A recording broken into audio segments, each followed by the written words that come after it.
Hi guys, welcome to today's video. Now technically I've already edited this video and it just occurred to me that if I made this video for my Chahoua, it would be the exact same video because Crested Geckos, Gargoyle Geckos and Chahouas pretty much have the same setup. I would include leechies in here, but I don't know too much other than they do like their cork hollows and they probably require more insects than the other geckos, so I'm only going to keep like these three in this. But yeah, they pretty much have the same thing. As I've already edited this, I will be referencing Crested Geckos far more in this video. But basically it's if you want to set up a tank, feed your gecko, care for them, this is all the stuff you'll need. So first of all, everyone needs a tank. Now personally, I prefer the glass terrariums, they just seem to work best. Of course, when you first get a Crested Gecko, if it is a hatchling, if it is very young, they tend to need a smaller tank, and a lot of people go with plastic tanks to begin with, and then upgrade to the glass tank when the gecko is old enough. When I got my first Crested Gecko, Isla, she was 6 months old and 18 centimeters long, so I moved her straight into an 18 by 18 by 24-inch terrarium. This is a minimum size tank for an adult Crested Gecko. Now Lyra lives in a 24 by 18 by 24-inch tank, and I would never downsize. She definitely makes the most of all of the space she has, so if you do have an adult and you're able to provide a bigger tank, then go for it. Next, you need some decor. So driftwood, cork hollows, branches, vines are all recommended. Personally, I've always bought these from shops, but there are some tutorials online of how to collect things like driftwood and make them safe for your tank. We'll dive into decor a little bit more when we look at natural and artificial tanks. Then you'll need a feeding ledge. This can be a magnetic one, a suction cup one, or even a natural one. As long as it's elevated off of the floor and can withstand your gecko's weight, then it should be good. To go with that feeding ledge, you'll want some feeding cups. Now you can buy the reusable plastic ones, or you can make your own from bottle lids. Just make sure you thoroughly clean these out before you use them. To go with those food bowls, you need some food, and Pangea and Rapashi are the best known foods for Crested Geckos. Ideally, you want to know what food your gecko is on before you get it, so you can start them on that, and if you want to make a change, then you can. Personally, I have found the best results with Pangea. If you are using UVB, so you don't want to provide synthetic D3 in the food, you can always try Arcadia's range of food and jellies. Also, it's good to offer insects to your geckos. They may not always eat them, but it's good to offer, so make sure you have the appropriate supplements to dust the food with. For hydration, you'll want a spray bottle. Now I used to use a small hand spray bottle, but I found the best results came with a massive pressure sprayer, which I got off eBay for about £5 to £8. They're not too expensive, and in my eyes they are far, far better. To measure the humidity and temperature of the tank, you will of course need a thermometer and hygrometer. Before we go on to natural and artificial tanks, let's quickly go through 10 optional items you can use. Number 1 is a light. This can be an LED growth light if you're growing plants, but also the LEDs can help the gecko distinguish day from night without adding any additional heat to the tank. And I think generally it makes the tank look a lot better. I would not recommend a night light or any kind of coloured lights. Number 2 is UVB. This can be used for Crested Geckos, just make sure you get the correct percentage for the animal and the tank size that you're using. Number 3 is heat. Now recently I did a review on the deep heat projector. I think in some climates Crested Geckos in captivity are missing out on some vital heating requirements, so if you think you need a bit of help with that, a ceramic heater or deep heat projector should do the job. Number 4, if you're using some kind of heating equipment, make sure you use a suitable thermostat alongside it. Number 5, a fogger. This does not make up for spraying down the tank, but it does create quite a cool effect and can help boost the humidity a little. Number 6, a dripper. This can help on those warmer days between spraying down the tank. Number 7, a misting system. I would absolutely love something like this because I think it would definitely help if I happened to go away and I didn't want to rely on someone to spray down the tank. However, the highest ranked misting systems seem to be Mist Kings.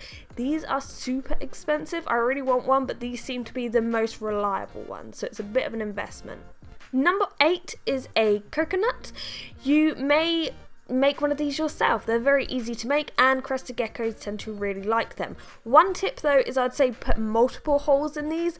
I once made one with just a front facing hole and the gecko did not use it, so I drilled a few extras in and now she uses it all the time. Number 9, a glass cleaner.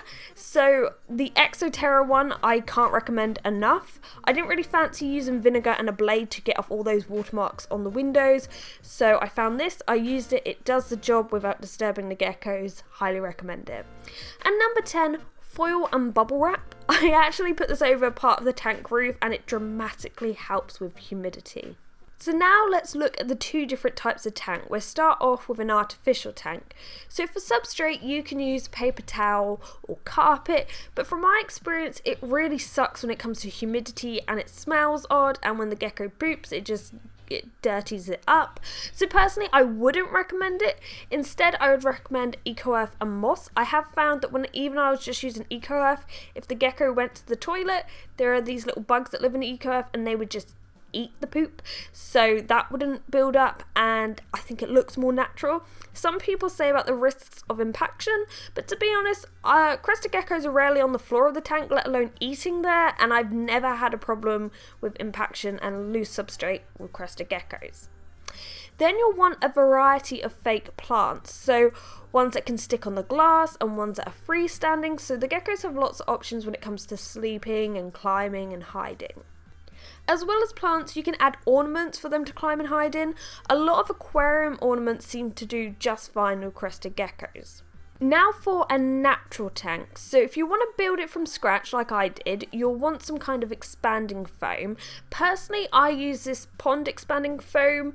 It's quite expensive, but it isn't affected by water, it's safe for the animal, and it's black. So if the soil gets wiped away, which it probably will do if the Crested Gecko is always climbing on it, it's not overly noticeable. Then I cover that foam with aquarium safe sealant. You can usually get this off of Amazon, fairly cheap, in a range of colours, and on top of that I sprinkle Eco Earth. And if you want to see the whole process, I do have step-by-step tutorials on the playlist. Of course there are many ways you can build your own tank, this is just one way that I did it. There's plenty of tutorials over YouTube. But yes, if you were interested, there's that. Also, if you want to know every single thing I use in these tutorials, I do have an equipment haul video I also did. Everything will be linked in the description down below. Then you'll want a drainage layer, so I always use hydro balls and a drainage fleece. For substrate, I use Earth Mix by Arcadia, but there are other options out there. I also like to mix in a bit of moss in there and just around the tank.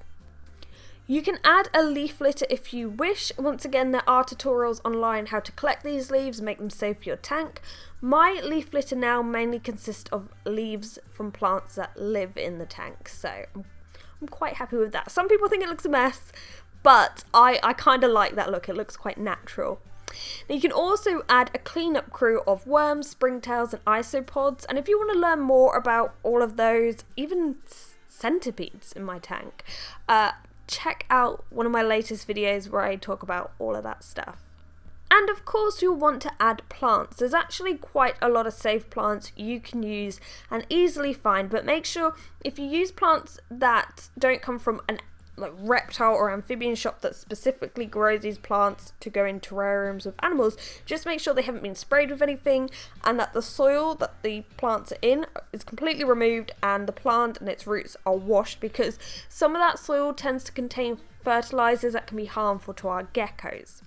Also, of course, if you're using plants, you're going to need a grow fly, otherwise nothing's going to grow. I always use the Arcadia Jungle Dawn, and if you are curious as to what are some safe plants with Crested Geckos, I will leave a link to a massive list of them in the description down below. You may be curious as to what water I use. I used to use tap water that I would leave out for at least 24 hours. The only problems I found with that is, of course, they would leave watermarks, but it wouldn't stay on the glass that long.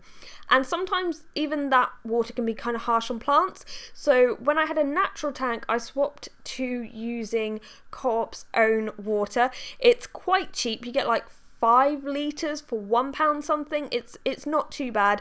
When you spray it on the tank, it tends to last quite a while. Of course, any kind of water on the tank tends to leave watermarks after a while, but that's kind of what I use. But there are other options and lots of different things people do. Some people will recommend RO water, some people say do not use that. It's hard to know for sure, but that is what I use. So anyway, I think that covers it all. This has been quite a hefty video. It's a lot to take in. What is one of your favourite items you've bought for your Crested Gecko? Let me know in the comment section below. But yes, I hope this video has helped. If you haven't already, please subscribe. But thank you very much for watching, guys, and goodbye.